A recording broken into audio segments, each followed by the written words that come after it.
On a Saturday morning in April of 1969 at the Dawson County Equipment Auction in Lexington, Nebraska, a 22-year-old farmer named Dale Perkins did the stupidest thing anyone had seen all year. He paid $75 for a tractor that hadn't run since Harry Truman was president. The 1948 Farmel M sat at the far end of the auction lot like something the other equipment was embarrassed to be near. Its red paint had faded to the color of dried blood. The tires were flat and cracked so badly that the rubber had split open in places. Birds had nested in the air cleaner, actual birds with an actual nest still in there. Someone at some point had taken a nail and scratched the word junk into the hood. Nobody had disagreed. Nobody had bothered to scratch it out. The auctioneer almost didn't call it. He got through everything else first, the good equipment, the decent equipment, the questionable equipment. And then he looked at the Farmel at the end of the lot and decided he might as well. All right, folks, last item of the day. 1948 Farmel M, sold as is. Where is? This one's from the Hollister Estate.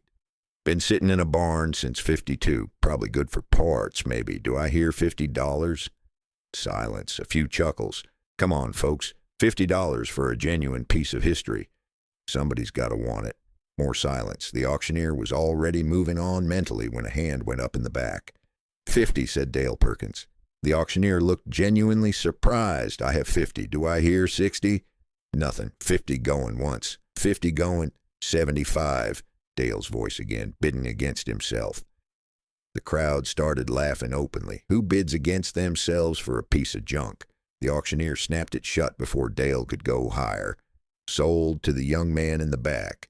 Son, you just bought yourself a genuine antique or a boat anchor. Hard to tell which. More laughter. Dale walked to the payment table and counted out $75 in small bills, most of what he had, and collected his receipt. That's when Vernon Krebs found him. Vernon was the John Deere dealer in Lexington. Big man, clean shirt, always smelled like aftershave and new rubber. He sold more tractors than anyone in the county, and he had opinions about everything and everyone. He stepped into Dale's path like a man who owns the road he's standing on.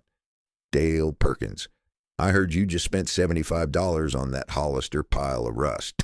Yes, sir, boy. Vernon drew the word out slowly. Do you have any idea what $75 could have bought you? He gestured toward the parking lot where his dealership truck sat gleaming. That's a down payment on a real tractor, a John Deere, something that actually runs. I can fix this one. Vernon laughed. A big, hearty, crowd-carrying laugh that turned heads across the auction yard. Fix it? Son, that tractor hasn't run since Truman was in office. The engine's seized solid, the transmission's full of mice. You'd need $1,000 in parts in a year of Sundays just to get it to cough. I can fix it, Dale said again. No, you can't. Vernon stepped closer, lowering his voice to something that was probably meant to sound fatherly and came out pure condescension. Listen, your daddy was a good farmer, God rest him, but you're 22 years old. You got 80 acres of sandy bottom land, and you just spent $75 on a tractor that isn't worth $15. That's not farming. That's foolishness. Dale looked at Vernon Krebs, at the clean shirt and the soft hands and the confident smile of a man who had never once doubted himself. My daddy taught me something, Mr. Krebs. He said the worst thing a man can do is let other people tell him what's possible. He walked past the dealer toward his rusted purchase, leaving Vernon standing with his mouth open. Behind him he could hear the laughter spreading through the crowd like a wave. He didn't look back.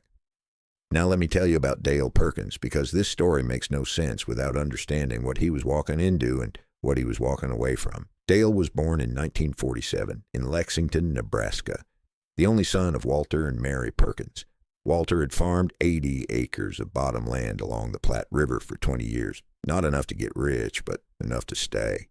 Corn, soybeans, a few hogs, and fixing everything himself because he couldn't afford to pay anyone else. Dale grew up in his father's workshop, learning to weld before he could drive, learning to rebuild engines before he could vote. By the time he was 16, there was not a machine on that farm he couldn't dismantle and put back together.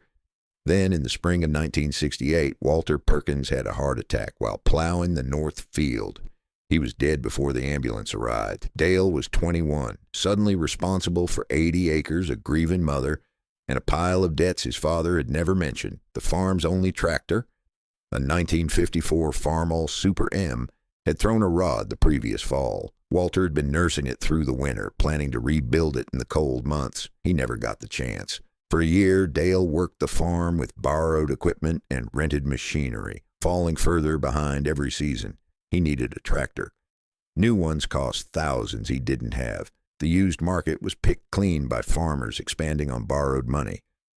Then he heard about the Dawson County auction and the Hollister estate equipment.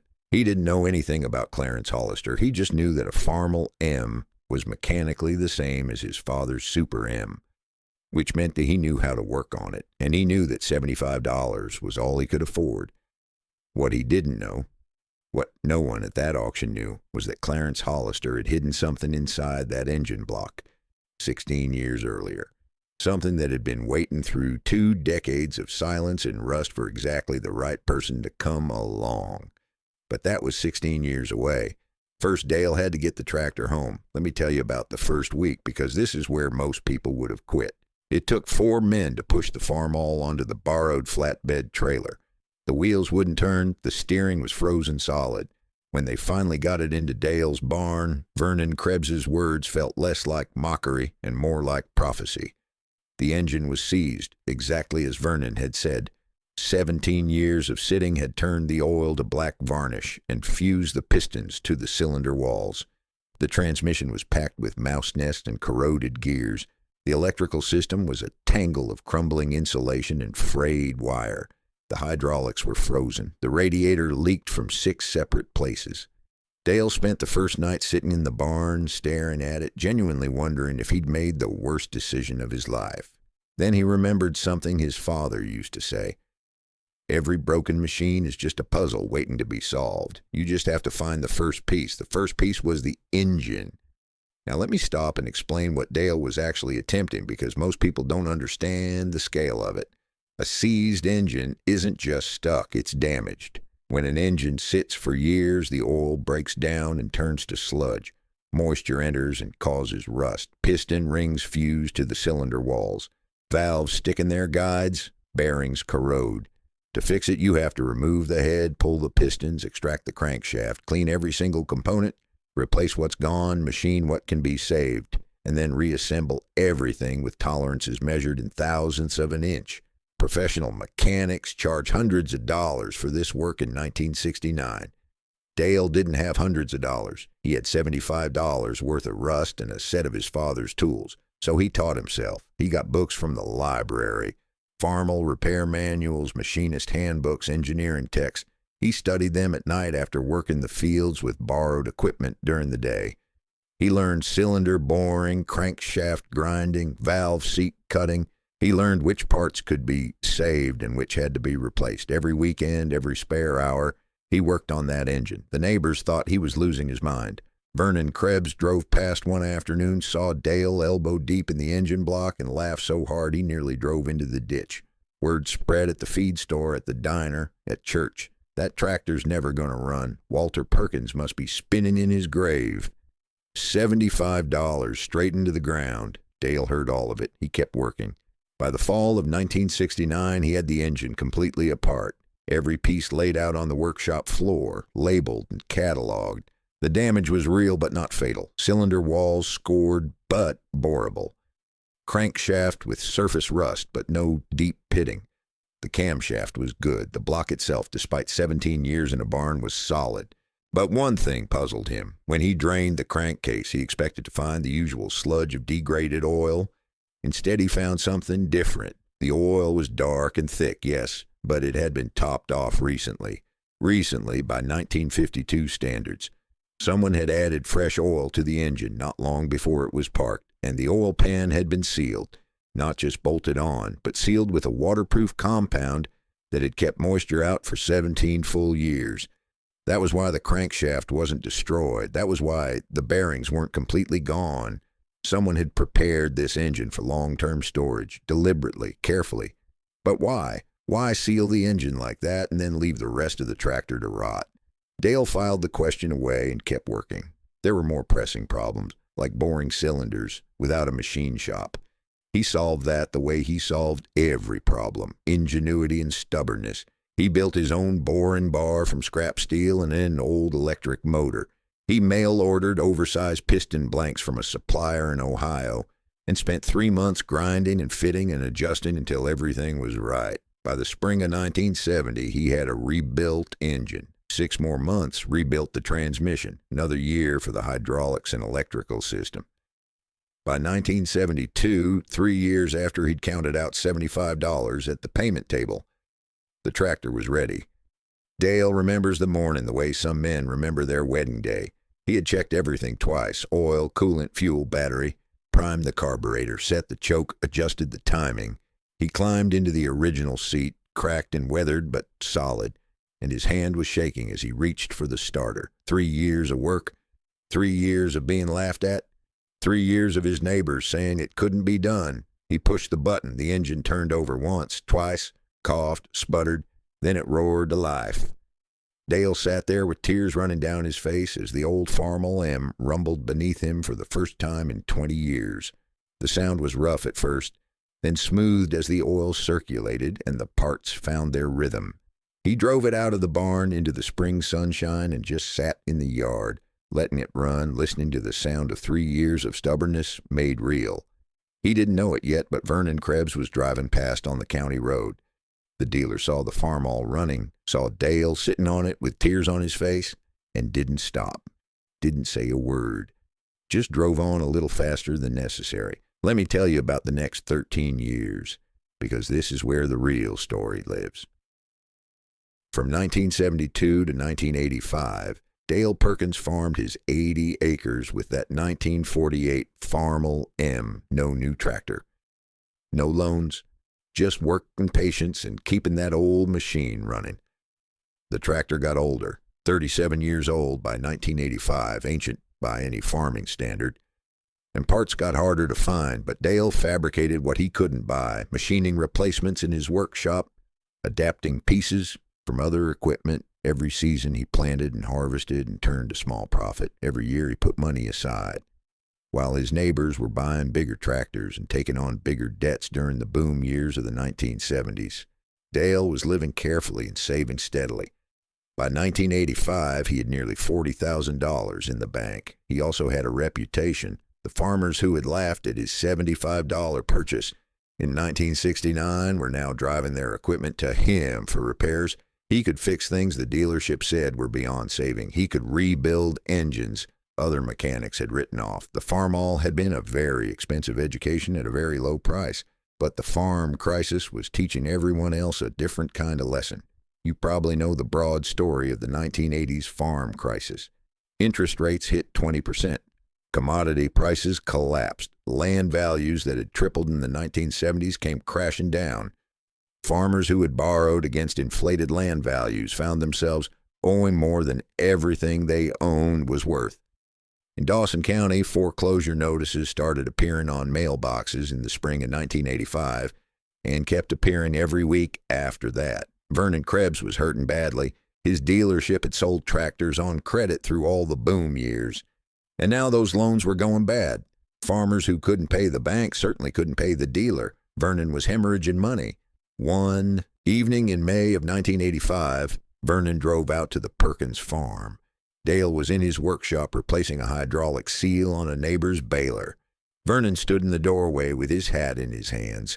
He looked smaller than Dale remembered, older, tired. Mr. Krebs, Vernon swallowed hard. I need to ask you something. I've got 3 tractors sitting on my lot that need engine work. My mechanics can't figure out what's wrong. The factory people want to charge me more than the tractors are worth. He couldn't quite meet Dale's eyes. Everyone says you're the best engine man in the county, that you can fix things nobody else can. Who says that? Everyone. All the farmers who laughed at you back in '69. Vernon finally looked up. They're not laughing anymore, Dale. They're saying you're the only reason half the equipment in this county still runs. Dale was quiet for a moment. He thought about the auction yard, the laughter, the pointing, Vernon's big hearty laugh carrying across the lot. I remember when you told me I'd wasted $75, Mr. Krebs. You said that Farmall wasn't worth $15. Vernon flinched. I was wrong, yes. You were. I was wrong about a lot of things. Vernon's voice cracked slightly.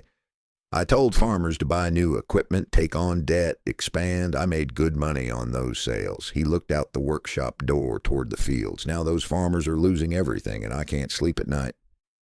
Dale studied the man who had mocked him 16 years ago. The arrogance was completely gone. What had replaced it looked like genuine remorse. Bring me the tractors, Dale said. I'll take a look. Vernon nodded. Then he stopped. That farm all you bought, is it still running after all these years? Every day.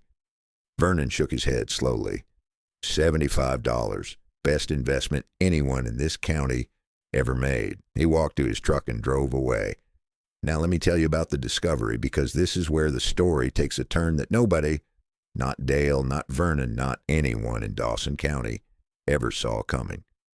In October of 1985, Dale was doing his annual fall maintenance on the farm all. He'd done this ritual every year since 1972, checking every system, replacing worn parts, making sure the tractor was ready for another spring. This year he found something that stopped him cold. A hairline crack in the engine block, small, barely visible, running along the seam where the crankcase met the main block. Dale had seen cracks like this. They started small. They grew. He spent a week searching for a replacement block. The 1948 Farmall M was 37 years old by then, and most had been scrapped long ago. He finally found one at a salvage yard in Kansas. While he waited for it to be shipped, he made a decision he had never made in 16 years of owning the tractor. He was going to completely strip the original engine, down to the bare block. Document everything, understand every inch of the machine that had carried him through 16 years of farming. It was during that teardown that he found it. The crankcase had a false bottom. He noticed it while cleaning the oil pan area. The measurements didn't add up. There was roughly 2 inches of space that shouldn't exist. He had never noticed before because he'd always worked around the crankcase, never completely removed it from the block. Now, with everything apart, he could see it clearly. Someone had welded a secondary plate inside the crankcase, creating a hidden compartment. Dale's hands were not entirely steady when he cut through the welds. Inside, wrapped in oilcloth and sealed in a leather pouch, he found 2 things. The first was money. Old bills, nothing newer than 1951. He counted it 3 times because he didn't believe the total. $3,200. The second was a document. A land deed dated 1949 for 40 acres of farmland in Frontier County, about 60 miles west of Dale's farm. And underneath the deed, a letter, handwritten, dated November 1952. Dale sat down on his workshop floor and read it. Let me tell you what that letter said, because this is where Clarence Hollister finally makes sense. The letter began, "Whoever finds this, my name is Clarence Hollister. If you're reading this, I'm probably dead." In October 1951, the First National Bank of Curtis had been robbed. 2 men with guns took $8,000 from the vault. The sheriff said they escaped heading west. Nobody was caught, not right away. What nobody knew was that Clarence Hollister had found the money. He had been driving home from the feed store on Route 6 when he saw a truck broken down by the side of the road. He stopped to help the way you did. The 2 men were nervous and sweating, but truck trouble made men nervous. When he helped them push the truck to the shoulder, a canvas bag in the back split open. He saw the money. He saw the bank's paper band still on the bills. They saw him see it. One of them pulled a gun, and then a car came around the bend, a family, children in the back. The men panicked. They grabbed what they could carry and ran into the fields, leaving the truck, leaving Clarence, leaving behind roughly half of what they'd stolen. He should have called the sheriff. He knew that. But his wife was sick. The doctor bills were mounting, and the money was just sitting there in the ditch. He took it. $6,400 minus what the robbers had grabbed. He hid it in his barn. He never told anyone. And he couldn't spend a cent of it. Every dollar felt like carrying something he wasn't meant to carry. Then he read in the paper that the 2 men had been caught in Wyoming. They had $1,500 between them. The bank got some money back. Case closed. Nobody knew about Clarence. He still couldn't spend it. But he found a way to put some of it to use. There was a family in Frontier County, the Hendersons, who were about to lose their farm. 40 acres, good land, but 3 bad years had broken them. The bank was foreclosing. Clarence bought the land for cash through a lawyer in North Platte so nobody local would know. He put the deed in his name, but told the Hendersons they could stay as long as they wanted, rent-free. They thought he was an angel or a fool. He was neither. He was just a man trying to make one right thing out of a wrong one. The remaining $3,200 he hid in the tractor. He wanted to keep it somewhere he could watch it, somewhere it couldn't tempt him. The tractor was his most valuable possession. It felt right. The letter ended. Now I'm dying. The doctor says my heart's giving out. Maybe that's justice. I never spent a penny of that money on us. May God forgive me. Clarence Hollister, November 1952. He died 5 days after writing it. Heart attack. His wife moved to California, sold the farm, left everything in the barn, including the tractor with its hidden secret. For 33 years, the money and the deed had waited in the dark inside an engine block sealed away from moisture and time, waiting for exactly the right person to come along and find them. Let me tell you what Dale did, because this is where the man shows himself. He sat with it for a week. He went to the same Methodist church he'd gone to his whole life, and he thought about what it meant to find something like this. The money was complicated. Legally probably still stolen property, but the statute of limitations had run long ago, and the bank that had been robbed didn't even exist anymore. It had merged with a larger institution years back. The bank had been made whole. The robbers had done their time. Dale put the money in a savings account, earmarked for the children of farmers who'd lost their land in the crisis. Over the next few years, he used it quietly, anonymously, to help families in Dawson County get back on their feet. The land deed was simpler. Dale drove to Frontier County and found the 40 acres. The Hendersons were long gone. The last of them had died in the 1970s, but the land was there, still good, still in Clarence Hollister's name. A year of legal work transferred the deed to Dale as the finder of the original document. By 1987, he owned 40 acres free and clear, a gift from a dead man who had tried to do one good thing with his accidental fortune. Dale sold 20 of those acres to a young farmer who reminded him of himself. 22 years old, no money, more determination than sense. He kept the other 20 and farmed them the way he farmed everything, carefully, patiently, without debt. Let me tell you about the auction in 1989, because this is where the circle closes. 20 years after Dale had counted out $75 at the payment table, the Dawson County equipment auction was still running on the same dusty lot. Dale came that spring not to buy, but to sell. He was getting older. He'd brought the hay rake, the cultivator, some hand tools, and the 1948 Farmall. The tractor was 41 years old now. He'd kept it running for 20 years, but parts were almost impossible to find. The welded crack in the block wouldn't last forever, and Dale had realized something during all those months of thinking about Clarence Hollister and the hidden money and the Hendersons farming rent-free on stolen money land. The tractor had served its purpose. It had taught him his trade. It had proved everyone wrong. It had carried a secret for 40 years and delivered it to exactly the right person at exactly the right time. It was time to let it go. Word had spread that Dale Perkins was selling the famous Farmall, the tractor that everyone had laughed at, the tractor that had never stopped running, the tractor that had made Dale's reputation. The lot was well attended. Vernon Krebs was there, standing at the edge of the crowd. Retired now, his dealership long sold to pay debts. The auctioneer called it like the piece of history it was. All right, folks, here's something special. 1948 Farmall M, originally purchased at this very auction in 1969 for $75 by Mr. Dale Perkins. This tractor has been running continuously for 20 years since restoration, fully documented in history. One owner since rebuild. Mr. Perkins has set a reserve of $5,000. Do I hear 5,000?